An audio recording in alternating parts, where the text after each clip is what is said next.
SSC পরীক্ষায় পুরো বোর্ডে ফার্স্ট হয়েছিল।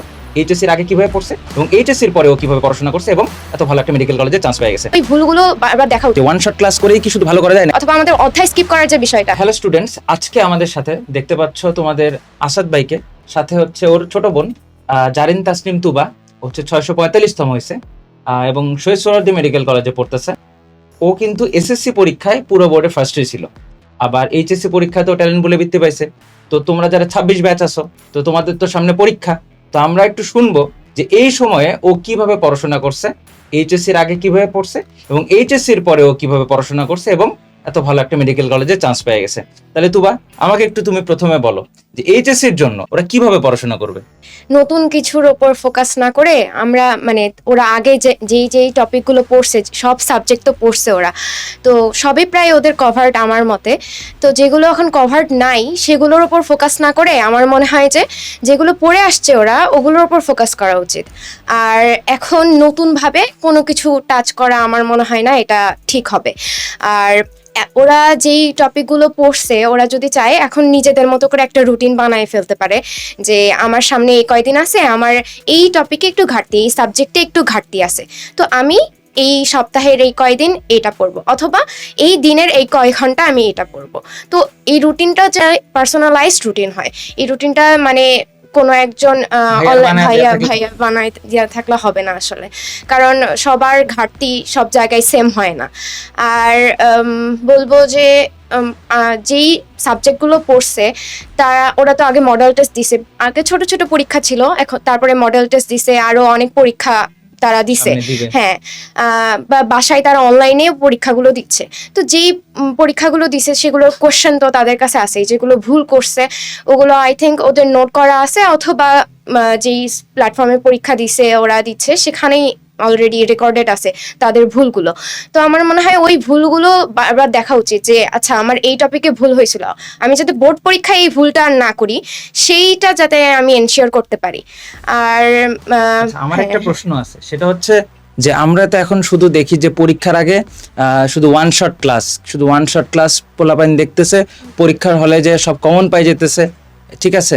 তো তোমার কি অভিমত যে ওয়ান শট ক্লাস করেই কি শুধু ভালো করা যায় নাকি নিজে নিজে পড়াশোনাটা করা দরকার, এ ব্যাপারে তুমি কি করছো এবং এর সাথে পরবর্তীতে অ্যাডমিশনে ভালো করার কি সম্পর্ক আছে, এটা তোমার কাছে জানতে চাই। আচ্ছা ভাইয়া, তো আমার তো একদমই মনে হয় না যে শুধু অন শর্ট ক্লাস করে ভালো করা সম্ভব। কারণ আমি যদি বলি আমার নিজেরটা যদি বলি, আমি এইচএসসির ফার্স্ট থেকেই ফিজিক্স, কেমিস্ট্রি, ম্যাথ সবগুলাই, ফিজিক্স কেমিস্ট্রির ক্ষেত্রে আমি একদম বেসিক থেকে পড়াশোনা করছি। একজন ইঞ্জিনিয়ারিং স্টুডেন্ট তাদের ইঞ্জিনিয়ারিং পরীক্ষাগুলোতে যেইভাবে অ্যাপিয়ার করে তাদের জন্য যে বেসিকটা দরকার হয়, ওরা যেভাবে পড়াশোনা করছে আমিও চেষ্টা করছি যাতে আমিও ওইভাবে পড়তে পারি। কারণ এখন দেখা যাচ্ছে যে 25 ব্যাচের ক্ষেত্রেই যদি বলি, আমাদের রাজশাহী বোর্ডের প্রশ্নই ম্যাথ অথবা ফিজিক্স এগুলোর ক্ষেত্রে দেখা যায় যে ওয়ান শট ক্লাসে তো আমাদের জাস্ট কয়েকটা স্পেসিফিক টপিক যেগুলো পরীক্ষায় মিস হবেই না, ওগুলো বারবার আমাদের তারা চেষ্টা করেন, শিক্ষকরা চেষ্টা করেন যাতে আমরা ওগুলো মিস না করি।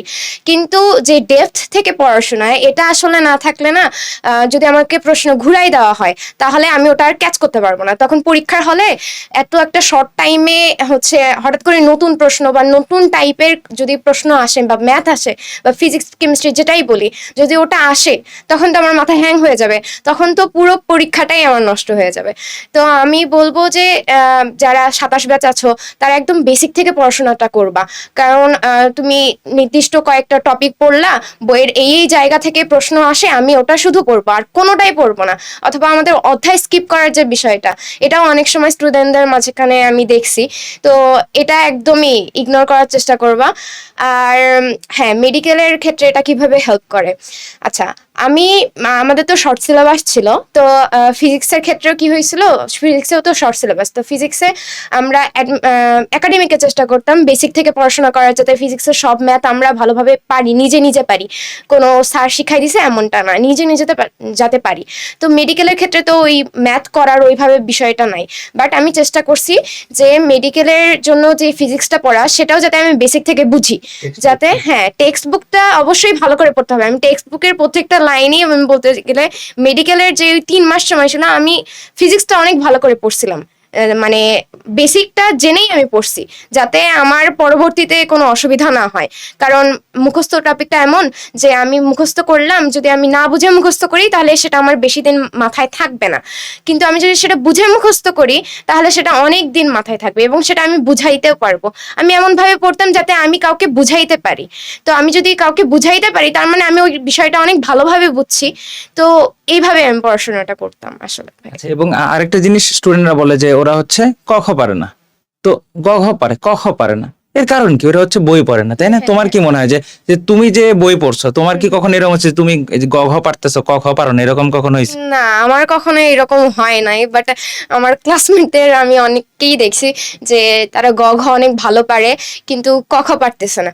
কারণ ক খটা বই থেকে তো পড়তে হয়। ক খ যেমন কেমিস্ট্রির ক্ষেত্রে যদি বলি, ক নাম্বারে একটা প্রশ্ন আসলো, উভমুখী বিক্রিয়া কাকে বলে, এটা সহজ প্রশ্ন বা কঠিন প্রশ্ন তো আসতে পারে।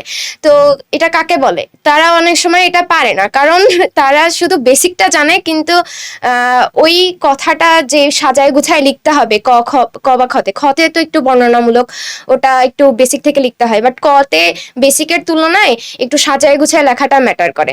তো আমার মনে হয় যে ক খর জন্য অবশ্যই বই পড়া দরকার। এখন 5টা সৃজনশীল লিখতে হয় হচ্ছে সায়েন্সের সাবজেক্টগুলোতে, তুমি যদি ক খ প্রত্যেকটারই এভাবে বাদ দাও তাহলে 3 করে 15 মার্ক তোমার চলে গেল। তো 15 মার্ক তো অনেক বড় একটা বিষয়, তাই না? তো সেটা আমি বলবো যে বইটা অবশ্যই পড়তে। তুমি তুমি প্রথমে তোমার বেসিক ক্লিয়ার করবা, তারপরে দেখবা যে তোমার হাতে অনেক টাইম আছে, তখন তুমি বইটা একদম মানে থরলি পড়বা। আর মানে যেগুলো ক খ আসতে পারে সেগুলো তো মানে তোমাদের টেস্ট পেপারেও আছে, কিন্তু শুধু বলবো না যে শুধু টেস্ট পেপারের গুলোই পড়বা। বই পড়বা, তারপরে টেস্ট পেপারে যেগুলো আছে সেগুলোকে ইম্পর্টেন্স দিয়ে পড়বা, যাতে ওগুলো তোমার মিস না হয়।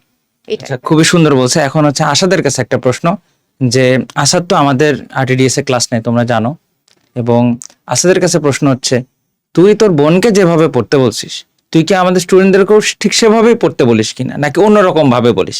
এটা তোর কাছে জানতে চাই। তো এটা একটা আসলে টাফ কোশ্চেন। আমার বোনকে আসলে আমি জীবনে মানে এমন অবস্থা হয়েছে যে আমি ওকে বলছি যে এত পড়িস না, এত পড়া লাগে না, কারণ আমি ওকে দেখতাম যে প্রত্যেক দিন রাত 1টা 2টা পর্যন্ত পড়ে আমাকে আসে বলতেছে আমার মাথা কাজ করতেছে না। তাই বললাম যে এত আসলে প্যারা নেওয়ার কিছু নাই। মানে ও জিনিসটাকে সবসময় খুব কঠিন ভাবে নিছে। ওকে ওর কাছে প্রত্যেকটা পরীক্ষা, একটা যদি 50 মার্কের ডেইলি এক্সামও হয় অ্যাডমিশন টাইমে, আমি দেখছি ও ওইটা 1 মার্ক কম পাইলে খুব মানে মন খারাপ করতো। তো ওকে পড়তে বলা দূরে থাক, আমি ওকে পড়া থেকে দূরে রাখতাম যে এত পড়ার দরকার নাই, এটা খুবই ইজি এক্সাম। তো এটা আসলে রিয়েলিটি। তো যাই হোক, তো তাইলে তোমরা একটু ভালো মতো পড়ালেখা করো, যাতে আমরা তোমাদেরকে বলতে পারি, বড় ভাই হিসেবে বলতে পারি, জানো এই এত না পড়লেও চলবে, ঠিক আছে? তোমরা সেভাবে পড়বা। তাহলে ঠিক আছে, তোমাকে অনেক ধন্যবাদ, আসাদকে অনেক ধন্যবাদ। এই ভিডিও এই পর্যন্তই। তোমরা সবাই ভালোভাবে পড়াশোনা করো, 26 ব্যাচ ভালোভাবে এইচএসসি পরীক্ষা দাও, তারপরে 27 ব্যাচ যারা আছো এবং নতুন নতুন 28 ব্যাচ আসতেছে, তোমরা এখন থেকেই বই খুব ভালোভাবে পড়ো, যাতে এইচএসসি এবং অ্যাডমিশন কোনোটাতেই কোনো সমস্যা না থাকে। আর সবাই ওদের জন্য দোয়া রাখবেন। ধন্যবাদ।